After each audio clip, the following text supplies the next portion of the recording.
الحمد لله الذي أنزل القرآن دستورا للعالمين وشريعة للخلائق أجمعين، وأشهد أن لا إله إلا الله وحده لا شريك له، وأشهد أن سيدنا محمدا عبده ورسوله.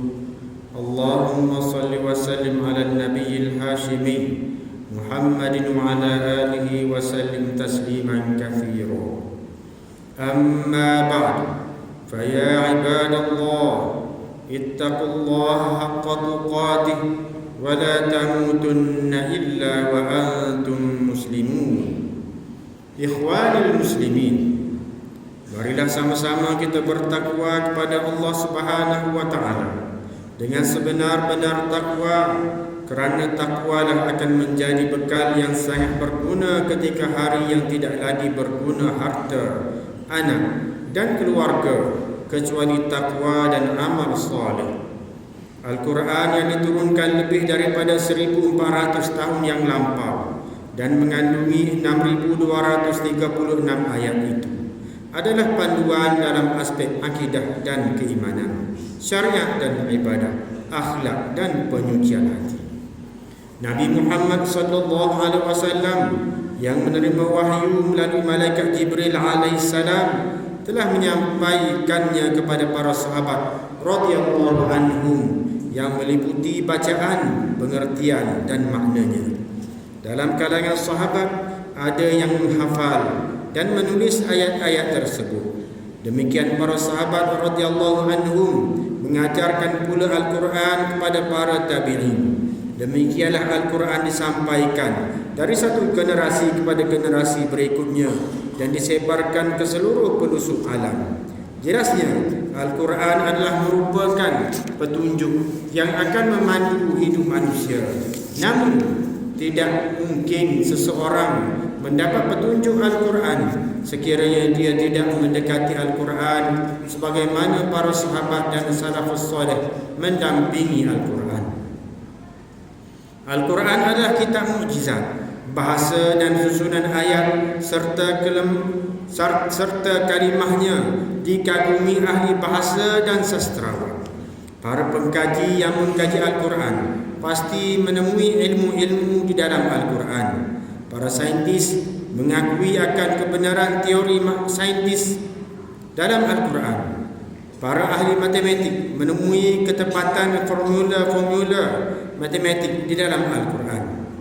Demikian ahli geografi, sejarah dan lain-lain akan mendapat ilmu bila mengkaji Al-Quran.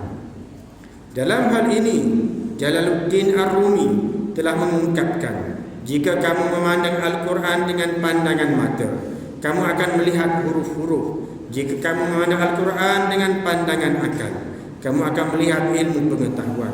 Jika kamu memandang Al-Quran dengan pandangan hati, kamu akan melihat cinta Allah. Tapi jika kamu memandang Al-Quran dengan pandangan jiwa, kamu akan melihat pencipta. Ikhwanil muslimin, kemuliaan Al-Quran adalah jelas. Ia diturunkan ke atas semulia-mulia makhluk, iaitu Rasulullah sallallahu alaihi wasallam melalui malaikat yang paling utama, iaitu Jibril alaihissalam. Ia diturunkan dari Lauh Mahfuz ke Baitul Izzah yang terletak di langit dunia pada malam Lailatul Qadar yang terdapat pada bulan Ramadan. Maka Lailatul Qadar dan Ramadan menjadi malam dan bulan yang paling mulia. Dalam hal ini Allah Subhanahu wa taala berfirman, "Syahrul Ramadan alladzi unzila fihi al-Qur'an hudan lin-nas wa bayyinatin minal huda wal furqan."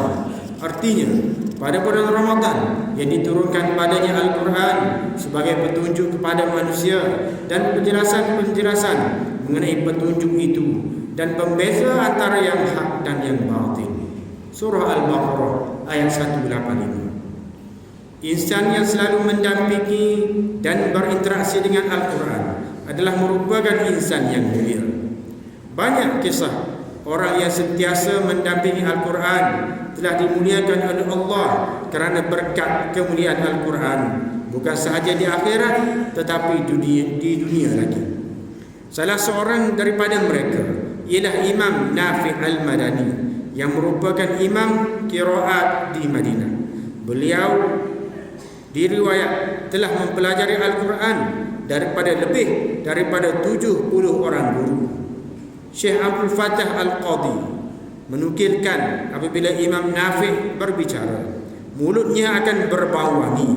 Lalu ditanya kepada beliau menjawab, pada satu malam beliau bermimpi bertemu Rasulullah sallallahu alaihi wasallam, lalu baginda meludah di dalam mulut beliau. Bermula daripada saat tersebut, mulut Imam Nafi' al-Madani sentiasa mengeluarkan bau yang harum. Sebenarnya bukanlah sesuatu yang mustahil bagi Allah Subhanahu wa taala mengurniakan kemuliaan kepada mereka yang sentiasa mendampingi Al-Quran di dunia lagi atau selepas kematiannya. Demikian juga kepada orang soleh yang dekat dengan Allah Subhanahu wa taala.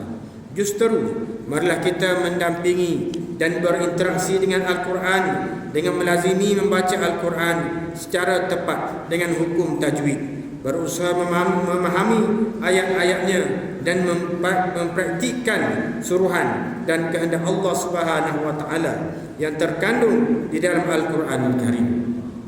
Nabi Muhammad sallallahu alaihi wasallam bersabda, khairukum man ta'allama al-Quran wa 'allama. Rawahu Bukhari. Maksudnya, sebaik-baik kamu adalah orang yang belajar dan mengajarkan Al-Quran.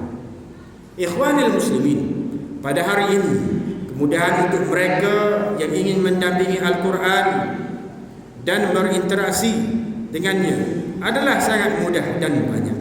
Pelbagai inovasi dalam penulisan dan percetakan Al-Quran, sama ada dari segi hukum tajwid, makna kalimah dan ayat serta lain-lainnya. Tidak sepatutnya ada alasan yang menghalang kita daripada mendampingi Al-Quran. Pastikan anak-anak dididik untuk mendampingi dan sentiasa bersama dengan Al-Quran. Anak-anak hari ini seharusnya dididik di dalam sistem pendidikan agama dan bahasa Arab serta tahfiz Al-Quran yang sudah pun berada di dalam arus perdana sistem pendidikan negara. Mengikuti aliran pendidikan agama tidak menghalang untuk anak-anak menjadi seorang doktor, saintis, peguam maupun ahli agama. Bahkan pada hari ini, ramai daripada ahli profesional dalam pelbagai bidang termasuk agamawan, sama ada dalam sektor kerajaan ataupun swasta, yang lahir daripada sistem pendidikan aliran agama termasuk aliran tahfiz Al-Quran. A'udzubillahi minasyaitonir rajim. Inna hadzal Qur'ana yahdi lillati hiya aqwam wa yubashshirul mu'minina alladhina ya'maluna as-shalihat anna lahum ajran kabira. Surah Al-Isra ayat 9. Ikhwanil muslimin, akhirnya marilah kita berdoa kepada Allah Subhanahu wa taala agar menyelamatkan kita semua daripada segala wabak, penyakit, bala, bencana dan bahaya peperangan. Perbanyakkanlah melakukan amal soleh dan menghindari segala perkara yang membawa kemurkaan Allah Subhanahu wa taala. Ingatlah bahawa memberi dan menerima rishwat, salah guna kuasa, mengambil bahan-bahan yang memabukkan dan salah guna darah, serta segala perbuatan haram akan membawa kehinaan di dunia dan akhirat. Khatib juga ingin menegaskan bahawa di dalam harta kita terdapat hak orang lain yang perlu kita tunaikan, khususnya zakat. Selaku badan yang dipertanggungjawabkan untuk menguruskan zakat dan wakaf di negeri Kelantan, Majlis Agama Islam dan Adat Istiadat Melayu Kelantan menyeru supaya umat Islam menyalurkannya melalui majlis, dan dalam masa yang sama pihak majlis juga memerlukan kerjasama semua pihak untuk menyalurkan maklumat golongan yang memerlukan sekiranya diketahui, agar mereka yang kurang bernasib baik mendapat pembelaan sewajarnya. Pada waktu ini, sebahagian saudara kita umat Islam sedang menanggung kesusahan, khususnya di Palestin dan negara-negara yang ditindas serta berada di dalam konflik peperangan. Justru marilah kita terus berdoa agar saudara-saudara kita di sana diberikan perlindungan, pertolongan dan keselamatan serta kemenangan. Dalam masa yang sama, hulurkan pertolongan dan bantuan yang diperlukan melalui pihak-pihak yang berautoriti dan sah bagi meringankan bebanan, kesusahan dan penderitaan yang sedang mereka alami.